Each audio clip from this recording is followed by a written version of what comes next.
네, 미국과 여전히 팽팽한 갈등을 보이고 있는 중국, 경제 회복을 위해 다양한 부양책을 내놓고 있는 상황이죠. 트럼프 당선인이 2기 행정부에서도 견제를 강화할 것임을 밝히면서 어떤 대응을 보일지 주목되는 상황입니다. 네, 중국 경제 상황부터 본토 투자에 대한 팁까지 오늘은 중국 자본시장연구소 신영관 대표님 모시고 들어보겠습니다. 어서 오세요. 대표님. 안녕하십니까? 예. 우리 신 대표님도 중국 관련해서는 진짜 국내에 몇 안 되는 전문가이신데 대표님. 근데 이게 중국 얘기를 하다 보면은 중국이 워낙 크다 보니까 그리고 또 우리가 중국 뭐 쉽게는 못 가니까요. 네. 근데 전문가분들이 좀 나뉘시더라고요. 예. 중국에 굉장히 모든 것이 다 중국이 괜찮아 잘할 거야 뭐 하는 그런 중국 우호적인 전문가분과 네. 중국을 갖다가 이렇게 좀 과하다 싶을 정도로 이렇게 까는 전문가분들도 계시고 네. 우리 대표님께 여쭙고 싶은 거는 지금 막연합니다만 네. 우리가 이런 얘기를 합니다. 아마 우리 지금 경기 엉망이야. 자영업자들 봐. 그러니 뭐 주식도 이 모양이지. 이런 식으로 그냥 편하게 얘기할 수 있는 지금 중국 상황은 어떻게 요약될 수 있을까요? 예. 저는 먼저 후자는 아니고요. 말씀. 중국을 네, 망하는 쪽은 아니고요. 네. 근데 이제 뭐 신중한 낙관론 이렇게 신중한 말씀드릴 수 낙관론. 있고 네. 거기서 계속 지켜보면서 제가 그쪽에서만 이제 뭐 20년을 넘게 있다 보니까 네. 또 자본시장 쪽에서만 계속 보고 있는데 그들의 가능성에 대해서는 조금 길게는 전략적으로는 크게 보고 있습니다. 그런 반면에 눈앞의 어려움이나 외부적인 도전 또 내부적인 문제 이런 것들은 분명히 해결해야 될 것이 많습니다. 근데 네. 항상 제가 말씀드리는 게 문제는 100개가 있는데 해결 방법은 101개가 있다. 예, 항상 문제보다는 해결할 수 있는 솔루션이 더 많기 때문에 그것이 아니었으면은 지난 40년 또는 뭐 수천 년간의 그 나라가 존재하는 그런 게 설명이 안 되죠. 네. 그러니까 그 눈앞의 문제는 크게 보시는 분들은 비관적이실 수 있고, 근데 그들의 어떤 전반적인 종합적인 뭐라 그럴까요? 국가 운영 능력이라든가 어디 뭐 공산당 이런 걸 다 떠나서 네. 위기 관리 능력 이런 걸 보면 예, 좀 길게 봐서는 낙관적으로 볼 수 있지도 않겠나. 그래서 계속 지켜봐야 된다. 이런 말씀을 드릴 수 있습니다. 네. 지금 이제 트럼프 네. 당선인 2기 이제 집권하게 되면은 중국에 고율의 관세를 부과하겠다라는 입장을 밝혔습니다. 네. 그럼 이게 어느 정도 좀 충격이 예상될 수밖에 없는 상황인데, 그렇죠. 예. 예, 충격은 분명히 있고요. 네. 그런 반면에 이제 눈앞에 답이 없을 때는 좀 과거를 보든가 아니면 주변 케이스를 보면 되지 않습니까? 네. 네. 네. 그래서 옛날 보면은 뭐 하나 가르쳐 준 게 트럼프 1기에 시작이 됐던 2018년 이후에 지금의 그러면 중국의 무역 구조라든가 또 산업 구조가 어떻게 변했느냐. 트럼프 덕분에 좀 고도화됐고 다변화됐고 그런 측면이 분명히 있습니다. 그때만 해도 무역 수지 흑자의 50%가 미국에서 나왔어요. 네. 근데 지금은 미국 의존도는 30%대로 떨어져 있고 그 20%를 동남아라든가 멕시코라든가 네. 퍼뜨렸죠. 이제 그런 측면에서 케이스가 하나 있고요. 두 번째는 일본 케이스를 보시면 예. 일본이 85년 프라자 합의 이후에 그때만 해도 일본도 똑같습니다. 미국에 대한 수출이 전체 그러니까 미국이 일본으로부터 수입하는 게 전체 세계 무역량의 한 22% 됐는데 지금은 일본이 5%가 안 됩니다. 예, 그러면 그 사이에 무슨 일이 있었냐면 일본이 하던 거를 중국이 그대로 가져가서 예. 중국이 2018년에 22%였어요. 공교롭게도 두 숫자가 일치합니다. 네. 근데 지금은 중국은 13%대로 떨어져 있습니다. 미국 입장에서 들어오는 물건 기준으로. 그러면 중국은 그 9% 줄어든 부분을 역시 동남아라든가 멕시코로 이전을 시켰죠. 그런 케이스로 보면은 앞으로 몇 년이 더 지나면 사실은 일본은 거의 20년 동안에 22%에서 10% 떨어졌고 그리고 또 20년 지나서 지금 5%인데 예. 중국은 앞으로 5년에서 10년 사이에 그 비율이 5%로 떨어진다고 가정을 할 경우에는 말씀하신 뭐 질문 주신 대로 중국은 그러면 자기들이 자립을 할 거냐 네. 아니면 내수로 돌릴 거냐 예. 답은 거기 있다고 봅니다. 그렇게 갈 수밖에 없는 상황이 되어 있기 때문에 중국이 대응할 수 있는 몇 가지 수단이 있겠지만 네. 가장 끝단의 목표는 결국은 내수를 통한 외부의 어떤 이 부침 내지는 수요의 변동에 좀 자유로울 수 있는 그런 경제 체제를 구축을 하려고 할 겁니다. 네. 항상 이거 미중 관계 얘기하다 보면은 네. 이렇게 나오는 얘기가 결국은 패권 경쟁이고 네. 뭐 영국 영국을 제끼고 미국이 이제 왕노릇 하고 있는데 그걸 노리는 게 이제 뭐 옛날 소련은 물 건너갔고 예. 예, 러시아도 아닌 것 같고 중국이다 이런 얘기를 자꾸 하면서 네. 자꾸 이제 살벌한 시나리오를 만듭니다. 예. 그렇게 하는데 저는 또 개인적으로 대표님 네. 말은 그렇게 하는데 중국도 미국도 중국 없으면 힘들고 중국도 미국 없으면 힘들지 않습니까? 네. 겉으로는 뭐 저렇게 하는데 과연 속내는 어떤지도 궁금하고요. 예. 그리고 이번에도 시진핑 주석 에이펙 정상회담에서 바이든 대통령과 정상회담하면서 예. 그 중국의 4대 레드라인 이거는 건드리지 마라. 그게 뭐 어떤 내용입니까? 일단 대만 문제가 첫 번째고요. 아 대만은 예, 그냥 예. 중국 거다. 대만은 그냥 뭐 항상 나오는 거지만 대만 문제는 내정이다 이런 논리이고 그리고 이제 뭐 민주, 인권 요게 이제 중국 입장에서도 또 좀 이제 우리 입장에서 좀 이해를 못할 수도 있는데 어쨌건 예. 민주와 인권 얘기했고요. 그다음 그런 체제, 얘기는 하지 마라. 예, 어. 체제 그리고 이제 마지막이 발전에 대한 자기들의 어떤 고유의 권한이니까 우리가 발전하려고 하는데 첨단 기술이다 뭐다 이런 걸로 자꾸 건드리면 그것도 안 좋다. 예, 예. 그렇게 해서 이제 네 가지가 뭐 중국어에서는 이제 저선이라 그래서 바텀 라인이라고 하는데 이거 레드 라인으로 좀 여기서 많이 얘기를 하시더라고요. 예. 아, 바텀 라인. 예, 예. 근데 네. 그거 건드리면은 서로 좋을 게 없다. 아, 그러니까 근데 그게 뭐 얘기한다 그래서 들을 상대방도 아닌 것 같고 지금까지도 그랬고요. 네. 그렇다고 보면 결국 이쪽에서도 뭐 얘기 한번 하는데 사실 이번에 그 G20에서 또 한번 얘기한 거는 그분들이 다 대부분은 또 트럼프 별로 안 좋아하는 분들도 많지 않습니까? 같이 연합전선 뭐 이런 의도도 있을 것 같고요.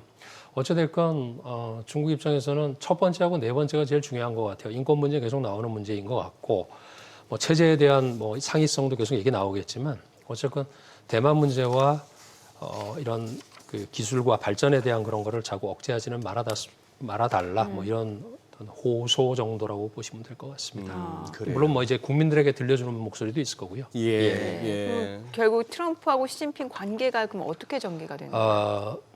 뭐 냉정하게 얘기하면 중국은 당하는 입장이지 않습니까? 네네. 수비형이고 네네, 아수비. 예, 트럼프는 공격이고 예. 예. 그러니까 이제 도전이 있으면 응전을 할 건데 아. 방법은 과거보다 그러니까 트럼프에 대한 학습도 있지만 네. 그동안에 또 수많은 띵크탱크들이 뭐 지난 8년 짧게 보면 4년 동안 많이 준비를 했지 않겠습니까? 최근에 준비한 게 아니거든요. 그런 수단들이 이제 트럼프가 올라오면서 취임을 하기 전부터 이제 준비가 되고 있고요. 초식이 되게 많을 것 같습니다. 네. 여러 가지. 소식이. 네, 초식이요. 초식. 예, 무협지에서 왜 무협지에서만 초식. 예, 예. 네. 12초식이 있다고 하니까 한번 봐야죠. 예. 근데 지금 일단은 공약 선거를 치르는 동안에 공약 중에 우리가 이제 모두 기억하는 거는 일반적으로 어지간하면 10%는 때리고 중국은 60%에서부터 시작한다는 거 네, 아닙니까? 네, 네. 예. 시작은 아니고 그게 끝일 거고요. 예. 아 그래요? 예. 근데 예, 맞습니다. 10%와 60%인데 중국 입장에서 60%만 때리면은 답은 좀 가지고 있는 것 같고요. 중국에서. 예. 네.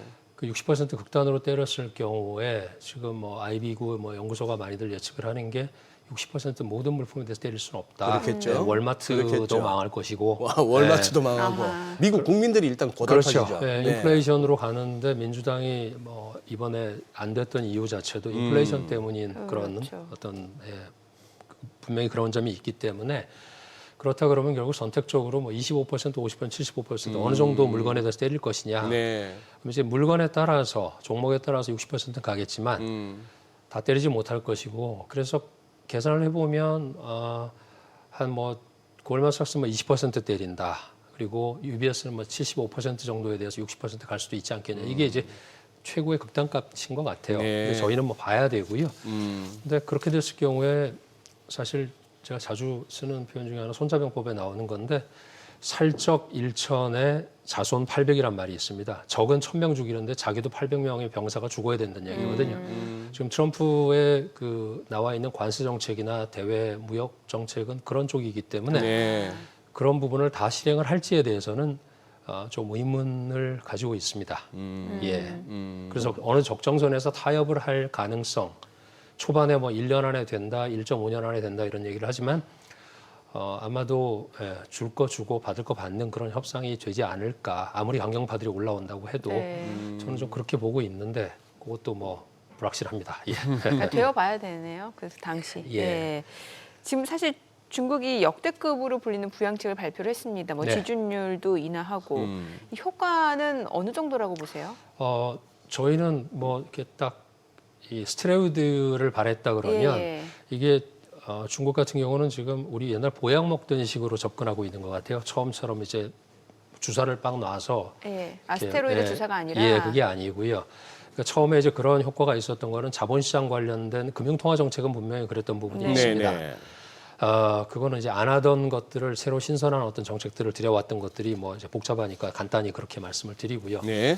또 이제 기대했던 재정 정책 문제에서는 트럼프가 확정이 되는 그 순간부터 조금씩 아까 말씀드린 여러 가지 방안에 대해서 그쪽의 템포나 진도에 맞춰서 좀 조절을 하고 있는 것 같습니다. 그래서 질문해 주신 그런 정책의 효과 부분에서는 첫 네. 번째는 일단 빚부터 갖고 가자. 아, 그래서 두 가지 빚이었는데 금융통화정책에서 나왔던 5천만 가구에 대한 0.5%의 대출금리 인하 그게 제일 컸던 것 같고요. 지준율 인하라든가 이런 거는 이제 가격 정책이니까 예. 그런데 이제 이 직접적으로 가계 부담을 줄여주는 그런 정책은 분명히 효과가 있었습니다. 그건 이제 조금 이따 말씀드릴 거고요. 예. 그다음 이제 재정 정책 중에서 왜 부채 빚만 갚는 데 쓰느냐, 그것도 지방 정부 부채만. 예. 그게 이제 문제 해결의 시작점이라고 중국은 보고 있는 거고요. 그 부채가 해결이 되면, 근데 그 부채는 결국은 어떤 부채냐면 빚도 낸 채권의 부채도 있지만 네. 예. 실제 중요한 거는 지방 정부가 제도 기업가라고 불립니다. 사실은 기업의 역할을 했었기 때문에 그럼 기업은 뭐냐면 뭐를 사고 뭐를 만들었으면 이게 대금을 줄 상대방이 있지 않습니까? 네. 미지급금이 지금 많이 쌓여 있어요. 예. 누구를 상대로? 기업을 상대로. 근데 그 기업 뒷단에는 분명히 소비자들이 있고 월급 받는 직원들이 있지 않습니까? 예. 그 문제를 갖다 풀어주는 방안으로서 빚 탕감해주고 거기다가 더 빚을 낼 수 있는 권리. 근데 이게 음성 채무를 양성으로 돌리면서 금리도 낮춰주고 기간도 더 길게 해줬기 때문에 숨통이 트인 겁니다. 그 지방 정부 부채가. 이번에 그래서, 예, 그 10조. 10조 위안 그 말씀하시는 거죠? 예. 그 10조 위원의 기능 자체가 지방 정부 빚만 갚아라가 아니라 그 뒷단의 얘기들이 굉장히 많습니다. 예. 근데 이 부분을 잘 이제 해석을 좀 하셔야 될 게 10조를 줬을 경우에 이게 지방 정부 빚 갚고 끝나는 게 아니라 그동안에 미지급했던 그 10조 잠깐만 예. 대표님 그 10조는 어디서 나온 돈입니까? 10조는 6조와 4조를 나눠야 되는데요. 예. 이게 이제 특수목적 채권이라고 보시면 됩니다. 예. 여기서 특수채라 그러니까 헷갈리시는데 예. 우리 한국 기준은 특수목적 채권에서 목적이 정해져 있습니다. 발행할 때부터 이거는 아스팔트 깔아, 이거는 다리 지어 이렇게 정해져 있던 그거는 건데 지방 정부가 발행하나요? 중앙 정부에서 발행하나요? 아니죠. 국채가 중앙 정부고 그거는 지방 정부에서 지방 발행하는 정부에서 겁니다. 특수목적채. 예. 네, 네. 근데 이제 중앙 정부도 특수채가 있어요. 예. 지방 정부도 특수채가 있고, 근데 예. 발행 주체가 다르긴 하지만 중국은 중앙 집권이기 때문에 지방 정부의 이름으로 발행한 거는 사실상 국채에 준하는 그 배서가 되는 예. 겁니다. 그래서 지방 정부가 발행하면 금리가 2% 조금 넘습니다. 예. 국채도 2% 조금 넘는데 예. 기간에 따라 다르지만, 근데 우리가 지금 이번에 계속 보고 있는 6조 위안을 갖다가 음성 채무를 돌리는 데 써라 그러면 6조 위안은 금리가 얼마냐 그러면 7%가 넘습니다. 그러니까 2%짜리 받아서 줄 테니까 한도를 발행을 해서 7%짜리 갚고 5%가 나오지 않습니까? 예. 지불할 이자가 5%가 예. 줄어드니까 그러면 지방정부에서는 이걸 재정해서 이자 낼 돈을 갖다가 딴 데로 쓸 수 있다는 얘기죠. 예. 그런 측면에서 그 부양책의 효과는 그 줄어든 이자 비용에서 나오는 건 알겠고요. 예. 결국은 보니까 이게 차환인데 네, 차환이죠. 결국 빚내서 빚 갚은 건데 맞습니다. 좀 더 이렇게 양질의 빚을 내서 더 아주 힘들었던 빚을 먼저 갚는 건데 제가 제일 궁금한 거는 네. 그 중에서 그 6조 위안 새로운 채권 특수목적 채권 발행한다면서요. 네. 결국 그러면 중국 인민들한테 돈 빨아들이는 겁니까? 채권 발행해가지고? 그 채권의 예. 매입 주체는 당연히 국유 은행들이 될 겁니다. 국유 은행 하고 보험사들이 될 거고요. 예. 이게 이제 인민이라고 하시니까 그렇게 보면 중간에 이제 그런 기능이 뭐 일부에서는 외국인이 누가 사겠냐 이런 말씀도 하시는데 그건 절대 외국인이 사는 게 결국 아니고요. 어쨌거나 뭐 예. 국유 은행이 됐건 뭐가 됐건 이미 풀려나가 있는 돈들 중에 그 이제 그거 한 게 네, 근데 그렇게 알겠습니다. 보셔야 돼요. 미국의 네. 국채가 발행이 된 게 36조 달러지 않습니까? 네. 그거랑 비해서는 중국의 국채는 지금 그거에 비해서는 거의 뭐 없거든요. 저 중앙 재정 비율로 봤을 때는 뭐 20-30%밖에 안 되기 때문에 네. 그렇다고 보면은 국가가 빚을 내는 거. 그러니까 지금 현재 중국의 상황에서는 가계와 기업이 빚을 낼 수 있는 여력은 상당히 줄어 있는 상황은 맞고요. 네. 지방 정부도 지금까지 빚내서 많이 잡아 돌렸는데 그것도 부족하고 지금 이자 못 내는 데도 많고 하니 이제는 국가가 해주는 거죠. 뭐 코로나 때 다른 나라들이 이제 돈 뿌린 거나 비슷한 개념이긴 한데 방식이 좀 다른 겁니다. 중국스럽게 한 거죠. 예. 예.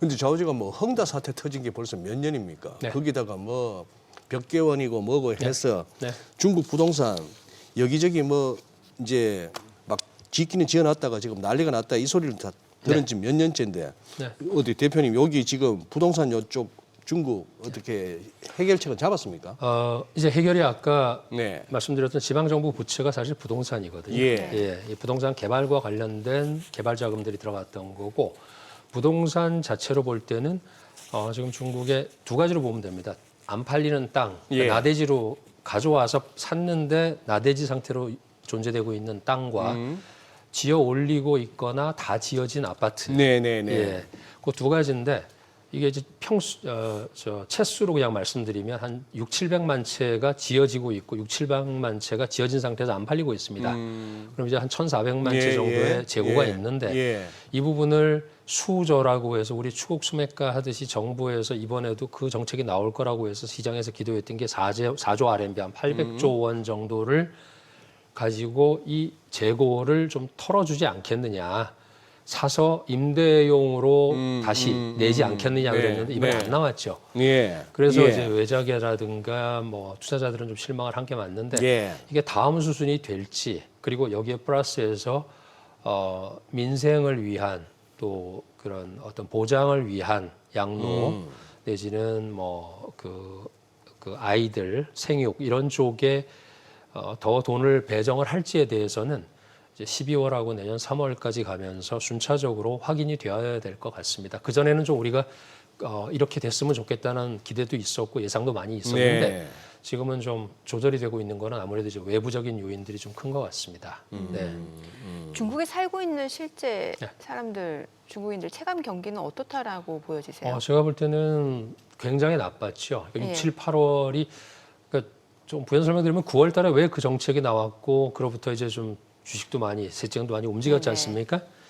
6, 7, 8월에 수치가 최악으로 나왔었어요. 그러니까 그게 이제 최악은 두 가지입니다. 일선 도시의 소비가 2, 3선 도시보다 더 빨리 빠졌고 부동산이 더 빨리 빠졌기 때문에 일선 도시는 사실 우리 서울이랑 마찬가지거든요. 그러니까 서울에서 이렇게 하방을 하게 되면은 한국 경기도 나빠지는 거는 당연하지 않습니까? 네네. 그것 때문에 이제 부랴부랴 그런 정책을 냈는데 물론 기존에 준비하던 거지만 그런 것들이 지금 현재까지는 아직 뭐 엄발이 조금 뭐 녹지는 않은 상태다 그렇게 말씀드릴 수 있을 것 같고요. 그런 반면에 이번 달에 나오는 선행 지표들은 좋아지는 게 좀 확인이 되고 있습니다. 그래서 선행 지표라고 말씀드리는 게 물가나 민생은 후행 지표지 않습니까? 제일 끝에 보이는 거고 그렇기 때문에 이게 이제 어떻게 진전이 되냐는 계속 지켜봐야 될 것 같은데 그게 이제 M1 해서 그 기업의 그 요구불 예금, 보통 예금이라 그러죠. 이 부분이 지금 마이너스로 가던 게 지금 좀 반등을 하는 추세를 보이고 있고요. 지난달 대비해서 한 1.5% 정도